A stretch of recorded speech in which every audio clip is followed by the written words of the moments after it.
दिनै नोंथांमोननि गेजेरजों मोनसे बाथ्राखौ जों स्पष्ट खालामनो नागिरदों। बेनो जाबाय थांनाय 4 अक्ट'बर खालि बर'नि सासे दैदेनगिरिया आसामनि गिबि मन्त्रि डक्टर हिमन्त बिश्व शर्मानो गांसे लाइजाम लिरदोंमोन आरो बे लाइजामनि गेजेरजों 30 सेप्टेम्बर खालि आसामनि मानव गिदिर गवर्नर बिथाङा आसामनि ब्लक डेभेलपमेन्टफोरखौ पुनर्गठन खालामनायनि जि निर्देश होदोंमोन बेखौ बिटिसिनि जितु कन्स्टिटिउसनेल राइट्स बेखौ भंग खालामदों होननानै अजद दैखांदोंमोन आरो बे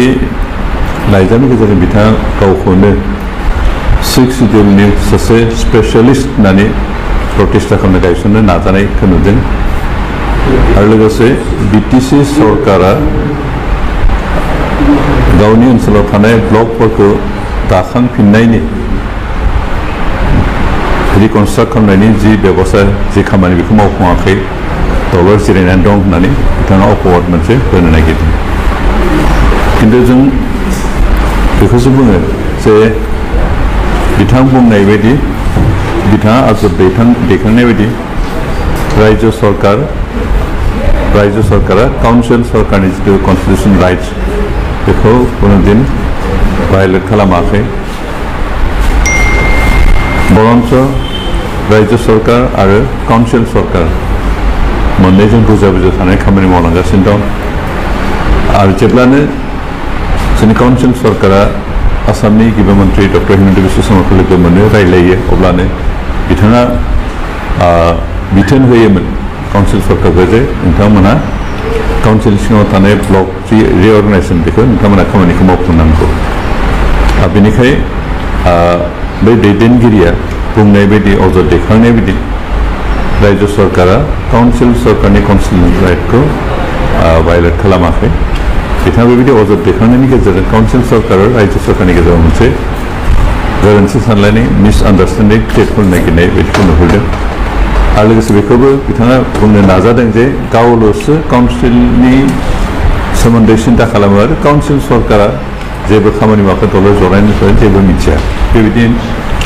गावनि सांग्रांथि गावनि गोरोन्थिखौ फोरमान खालामनो नागिरदों आरो बिथांनि बे नाजानायखौ जों सोंखारियो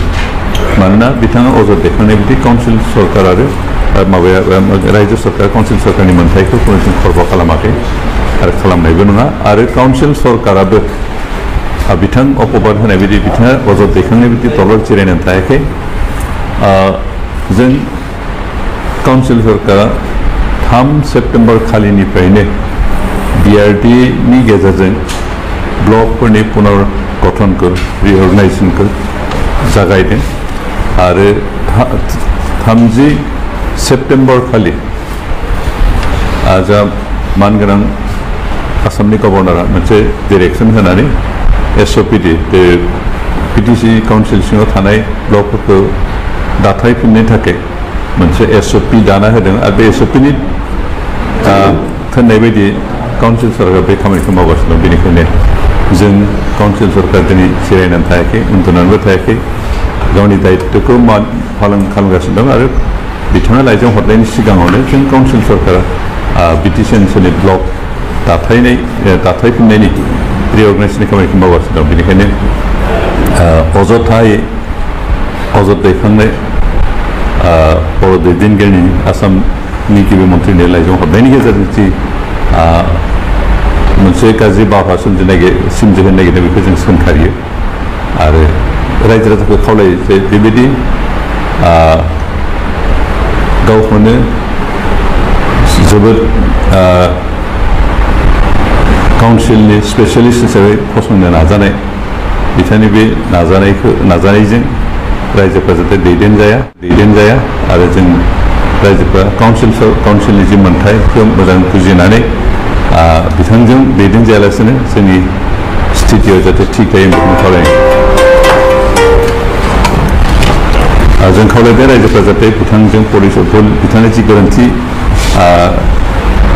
सावगारि दिन्थिनो नागिरदों बेखौ जाहाथे फोथाया मानोना जों काउन्सिल सरकारा कुनु दिन गावनि दायित्वखौ मावालाफानो थायाखै गावनि दायित्वखौ पालन खालामालासिनो थायाखै आरो स्टेट सरकारबो रायजो सरकाराबो कुनु दिन जोंनि सायाव काउन्सिल सरकारनि सायाव जाबसिननो होनो नागिराखै आरो काउन्सिल सरकार जेबोनिफ्राय बेखौ हेंथा होनो नागिराखै मानोना जों अरायबो बुजा बुजि थानो खामानि मावदों चिफ मिनिस्टार अरायबो पजिटिभ दृष्टिकोणजों पजिटिभ नोजोरजों